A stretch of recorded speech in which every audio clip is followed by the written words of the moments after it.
राधे राधे भक्तजनों, आज आप कहानी सुनेंगे विश्वनाथ की।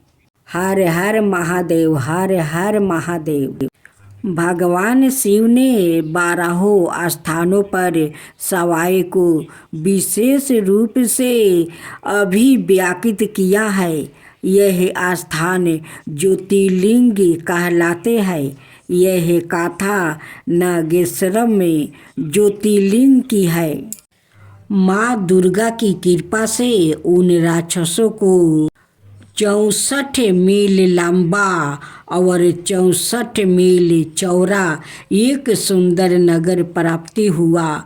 यह सागर के पश्चिम तट पर स्थित था और इसमें एक सुंदर उपवन शोभा यामन था।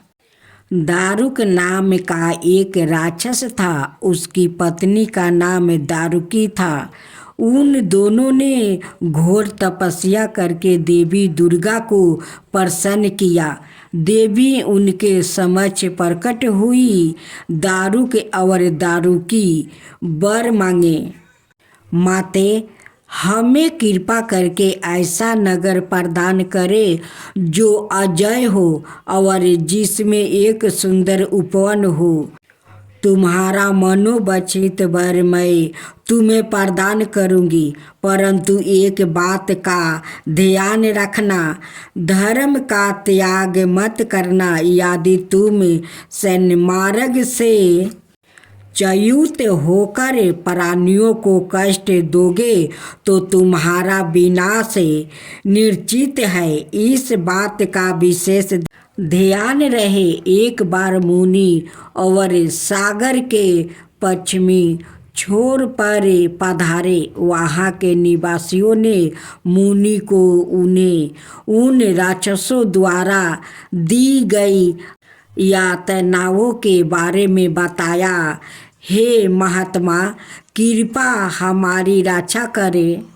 जब दारुक और दारुकी को ऋषि अरब के श्राप का पता चला, वो बड़े भयभीत हो गया। दारुकी ने अपनी माया से उस नगरी को उखाड़ कर समुद्र के मध्यम में स्थापित कर दिया। वहाँ से उन्होंने लोगों को फिर तरस देना आरंभ कर दिया।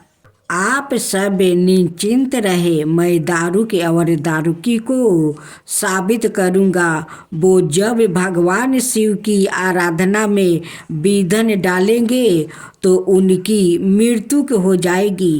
वो समय निकट आ रहा है। एक शुभ दिन आई। शिव भक्त समुद्र में स्नान करने के लिए और शिव पूजन के लिए गया। वो स्नान कर ही रहे थे कि मुनि के वचनों को सुनकर लोगों में आशा और बल का संचार हुआ और उन्होंने उस राक्षस चंपित से युद्ध करने की ठानी। उस स्थान पर भगवान शिव की एक दिव्य लिंग में स्थापना हुई। एक पंचमुखी नाग ने वहाँ उनकी आराधना करके मुक्ति प्राप्ति की। इसी कारण उस स्थान का नाम पारा नागेश्वरम में। महाभारत काल में यह दिव्य ज्योतिर्लिंग समुद्र में डूब गया था। एक बार 5 पांडव वहाँ आए और शिवलिंग को ना पाकर उसके बारे में पूछने लगे। जैसे ही भीम ने समुद्र के जल पर अपनी गदा से प्रहार किया, जल 2 भागों में बांट गया और उस दिव्य शिवलिंग के दर्शन होने लगे। पांडवों ने भगवान शिव की पूजा करके उन्हें प्रसन्न किया। प्रभु, अब से आप कृपा करके जल के बाहर प्रकट होकर अपने भक्तों को आशीर्वाद दे। हम लोग यह उस दिव्य ज्योतिर्लिंग के पूजनार्थ आए हैं, पर वो शिवलिंग गया कहाँ? हे धर्म पुत्रा, वो दिव्या लिंग सागर में डूब गया है। भीम तुम बहुत बड़े शिव भक्त हो, कोई ऐसा उपाय बताओ जिससे हमें भगवान शिव के दर्शन हो।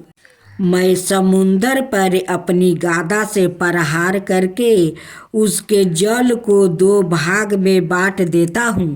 नागेश्वरम में एक बड़ा ही पवित्र तीर्थ स्थान है, जहाँ आज भी करोड़ों श्रद्धालु भक्त भगवान शिव की पूजा करने आते हैं। यह स्थान गुजरात में द्वारिका के निकट स्थित है। अब आप सुने रोगहर्ता वैतीश्वर भगवान की कहानी। एक समय की बात है, भगवान विष्णु और देव गुरु बृहस्पति इंद्र की सभा में विराजित थे। हे लक्ष्मीपति, आपने असुरों को पराजित करके मुझे अमरावती का राजा बना दिया है। आपकी अपार करुणा और शक्ति ही हम देवताओं का एकमात्र संबल है। देव इंद्र, आप निर्भय होकर देवलोक का राज्य संभाले। अब आपको असुरों से कोई भय नहीं है। भगवान विष्णु के चले जाने के बाद इंद्र ने बृहस्पति से कहा, गुरुदेव, हमने असुरों को तो पराजित कर दिया है, लेकिन पास ही खरे कुछ देवताओं की ओर संकेत करके इंद्र बोले, लेकिन क्या इंद्रदेव, इन देवताओं को जरा दिखाइए, या अभी भी असुरों के शस्त्रोघात से घायल है। हाँ गुरुदेव, हमें इन घावों के कारण अब भी असहनीय पीड़ा हो रही है। चिंता मत करो, पृथ्वी पर जाकर करुणा मूर्ति भगवान शिव की आराधना करो। वो निश्चित रूप से तुम्हारी पीड़ा को हर लेंगे। हमें पृथ्वी पर किस स्थान पर जाना होगा? तुम लोग तमिलनाडु में स्थित वैतीश्वर मंदिर में जाओ। देवगण वैतीश्वर मंदिर गए और वहाँ उन सभी ने भगवान शिव की, जो जीव को जन्म मरण के पास से मुक्ति कर देते हैं, पूजा अर्चना शुरू कर दिए। उधर कैलाश पर भगवान शिव ने माता पार्वती से कहा, देवी चलो, हम लोग चलकर देवताओं की पीड़ा का हरण करके उन्हें आशीर्वाद भी दे दे। हे कैलाशपति, हे विश्वनाथ, हे वैदीश्वर, हम पर कृपा करे और हमारी पीड़ा हर ले। चलिए, हमें विलंब नहीं करना चाहिए। भगवान शिव ने एक वैद्य का रूप धारण किया और वैदेश्वर मंदिर में पधारे। पार्वती जी उनकी सहायिका के रूप में उनके साथ थी। हे वैद्यराज, आप हमारी सहायता के लिए आए, साक्षात उमा परमेश्वर ही आते हैं। कृपाए देवताओं को औषधि प्रदान करके उनकी पीड़ा का सामना कीजिए। भगवान शिव ने देवी के हाथ में रखी कटोरी से कुछ औषधियों निकाली और उसको देवों के घावों पर लेप किया। वैद्यराज, आप कौन है?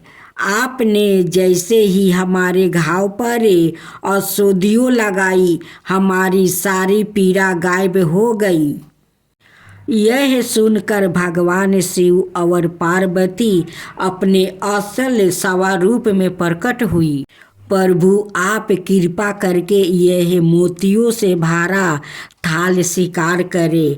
देवी, कृपा इनकी भेंट स्वीकार करें। कार्तिकेय आओ, इन मोतियों से मैं तुम्हारा श्रृंगार करती हूँ। भगवान कार्तिकेय उन मोतियों को धारण करके अति सुंदर लगने लगे। कुमार स्वामी, आप कृपा यही राख कर भक्तों पर कृपा कीजिए। आपको सब लोग मृत्यु के मार स्वामी के नाम से जानेंगे। आज से इस तीर्थ की मिट्टी जिसने देवताओं के घाव पर गाया, भक्तों को प्रसाद के रूप में दी जाएगी। यह प्रसाद रोग हारता के रूप में विख्यात है। तत्पश्चात माँ पार्वती और भगवान शंकर नंदी पर आरूढ़ होकर कैलाश को चल दिया। तो बोलो कैलाशपति की जय, माता पार्वती की जय। अब आप सुने भगवान शिव और अगस्त्य मुनि की कहानी। एक बार भगवान शिव और माता पार्वती कैलाश में उस कक्ष में गया जहाँ अनेक पांडुलिपियाँ राखी हुई थी।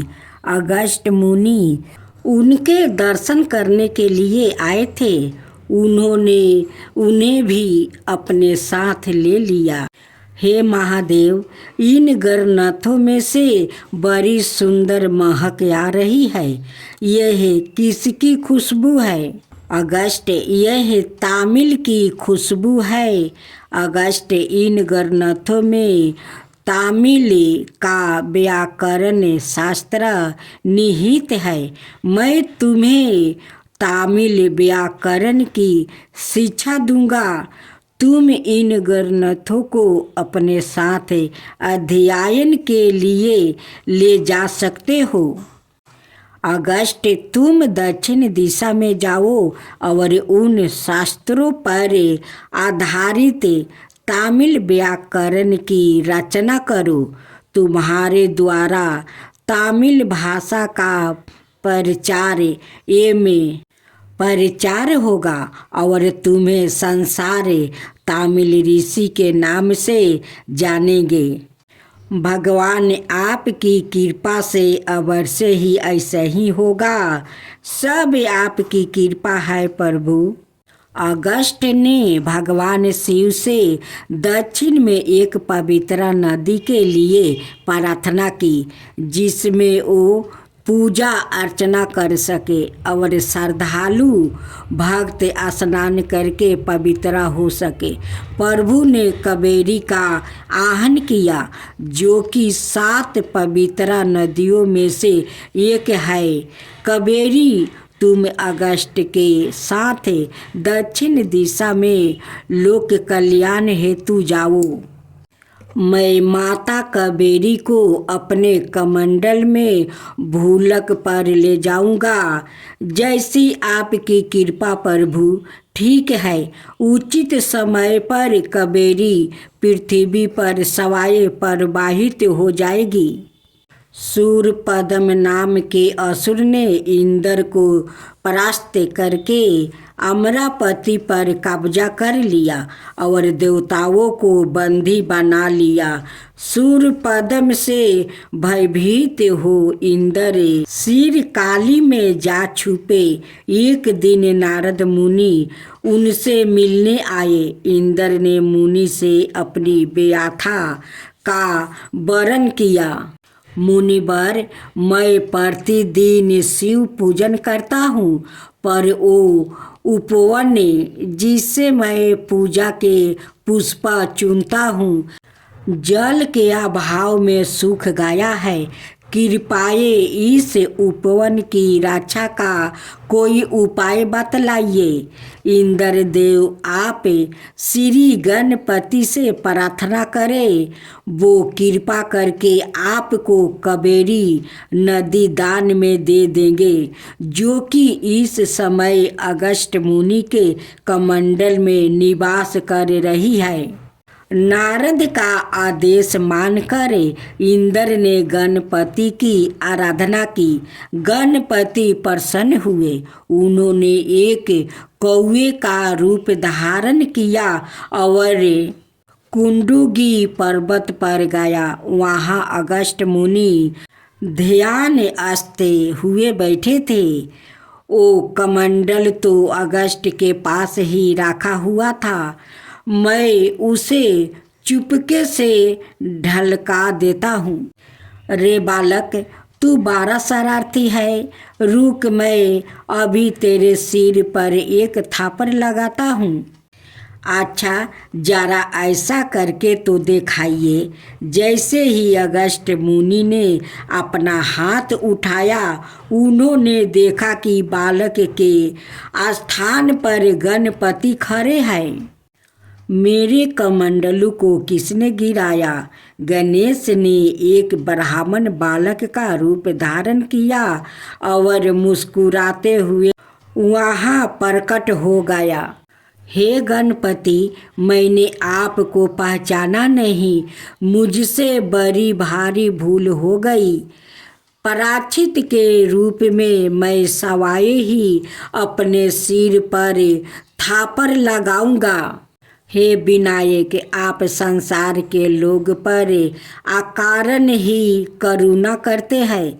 आपके समान अपने भक्तों के कष्ट का निवारण करने का इतना आग्रही कोई भी नहीं है। आपके मंदिर में जो भी श्रद्धालु आए और अपना सर थपथपाए, उन पर अपना कृपा करे। मुनिवर, आप व्यर्थ में दुखी ना हो। मैंने इंद्र को वरदान दिया है कि कावेरी यहाँ से प्रवाहित होगी। आज से कावेरी पूरे दक्षिण भारत को परिदृप करेगी। तथास्तु। हे गणपति, अब आशीर्वाद लेकर मैं भूलक की यात्रा पर निकल पड़ती हूँ।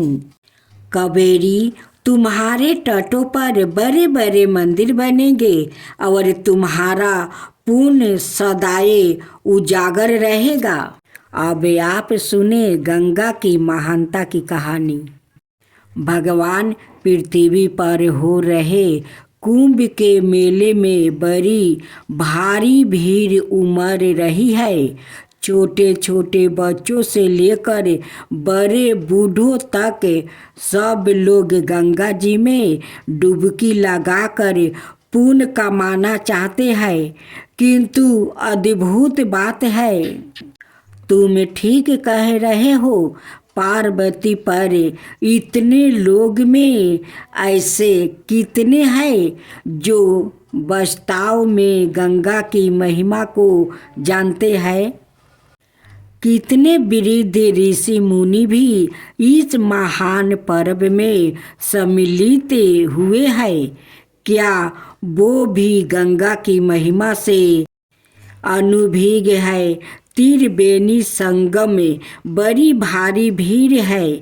चलो हम वहाँ जाकर ही वास्तविकता का पता लगाते हैं। जैसी आपकी इच्छा स्वामी। मैं एक बूढ़े मृतक का रूप लेता हूँ और तुम उसकी सुंदर पत्नी का रूप धारण कर लो। हाय, मेरे पति की मृत्यु हो गई है। कोई है जो मेरी मदद कर सके? मैं क्या करूं? स्त्री का विलाप सुनकर उसके चारों ओर भीड़ इकट्ठा हो गई। माता, यह मृतक मेरे पति का है। उनकी इच्छा थी कि वो अपने जीवन की आखिरी घड़ी गंगा के तट पर व्यतीत करे। इसलिए हम लोग बड़ी दूर से चल कर यहाँ आया है। पर यहाँ तो यह दुर्घटना घट गई है। यह सब प्रबंध का खेल है। बहन, परेशान मत हो। हम तुम्हारी मदद करने के लिए तैयार हैं। कई लोग उस स्त्री की मदद करने आगे आए, पर कोई उसकी सहायता का फायदा उठाने की तत्पर था तो कोई उसके आभूषण हथियाने की फिराक में था। मुझे इनका क्रियाकर्म करना होगा, कौन इसमें मेरी मदद करेगा? देवी, आप मुझसे कहिए क्या करना होगा, मैं हाजिर हूँ, मुझसे कहिए। मैं आपके पति को अपने कंधों पर उठा कर ले जाऊंगा और उनका अंतिम संस्कार करूंगा। हम सब यहाँ पर मौजूद है, तुम जरा भी चिंता मत करो। धन्यवाद, पर एक शर्त है, आप में से जो मन और शरीर से पूर्णतः पवित्र हो वही मेरे पति का अंतिम में संस्कार करेगा। यह सुनकर सबकी बोलती बंद हो गई। जिनकी दृष्टि उस स्त्री के गहने पर थी वो फौरन दूर हट गया। अनाए लोग भी हिचकिचाने लगे। क्या इस भीड़ में ऐसा कोई नहीं जिसका मन पूरी तरह से पवित्र हो? क्या कोई भी मेरे पति का अंतिम संस्कार नहीं कर सकता है? क्या ऐसा भी कोई व्याकुल हो सकता है जो पूर्णत निष्पाप हो? कैसी विचित्र शर्त है। यह सोचकर भीड़ धीरे धीरे छटने लगी। उसी समय वहाँ पर एक नौजवान आया। वो नौजवान परंतु ही गंगा में एक डुबकी लगाकर उस महिला के समक्ष प्रस्तुत हो गया। मैं अब आपके पति का अंतिम संस्कार करने के लिए तैयार हूँ। बहन, मैं आपकी सहायता करूँगा। आपको मेरी शर्त पता है, ना केवल एक पूर्ण रूप से पवित्र आत्मा वाला व्याकुल ही मेरे पति का अंतिम संस्कार कर सकता है। हाँ, मुझे पता है, कृपया थोड़ी प्रतीक्षा करें। अरे नौजवान, क्या तुम यह देवों के साथ कह सकते हो कि तुमने आज तक कोई अनुचित कार्य किया ही नहीं? क्या तुम हमें बेवकूफ़ समझते हो? आहो, क्या आप लोग इतना भी नहीं जानते? मैंने जैसे ही गंगा जी में डुबकी लगाई, माँ गंगा ने मेरे सारे पाप धो डाले और मुझे बिल्कुल पवित्र कर दिया है। उसी समय भगवान शिव ने, जिन्होंने उसे मृत्यु का रूप लिया था, माता पार्वती के साथ प्रकट होकर सबको दर्शन दिए। जिन लोगों ने गंगा में स्नान किया था उन सबको भगवान के दर्शन हो गया। देखा, पार्वती विरल ही गंगा की महिमा को जानते हैं। केवल तुम ही ओ वीर और पवित्र व्याकुल हो जो मेरे पति का अंतिम संस्कार कर सकते हो। तब चलो कार्य पूरा कर दे। भगवान उस एक विरल व्याकुल के कारण कितने लोगों को आपके दर्शन हो गया। आपकी लीला अपरंपार है प्रभु। अच्छा, अंधविश्वास क्या है, यह तुम मुझे समझा सकते हो? विश्वास तो पूर्णतः अंधा ही होता है, उसकी आंखें है ही कहाँ। यह तो उसे विश्वास कहो अथवा ज्ञान। यह कैसे कह सकते हैं कि विश्वास कभी तो अंधा होता है, कभी आंखों देखा झूठ होता है।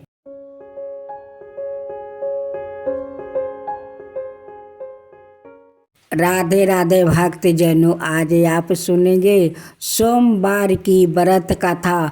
हर हर महादेव, हर हर महादेव। एक बार कैलाश पर्वत पर भगवान शिव और माँ पार्वती बैठे थे।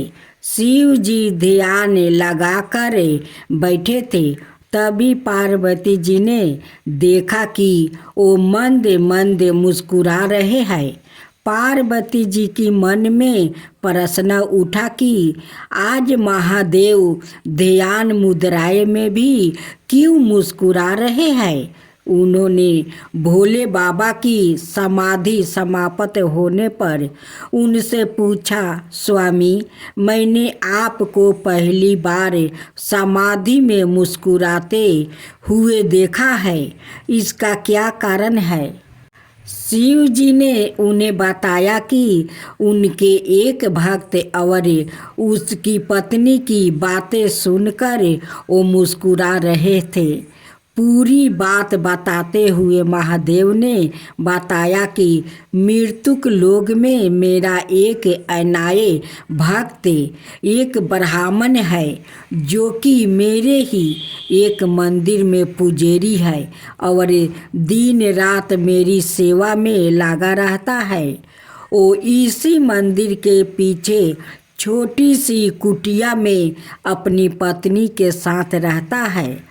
इसकी पत्नी चाहती है कि उसके पास उसका खुद का घर हो और धन दौलत हो, जिससे वो सुख से अपना जीवन बिता सके।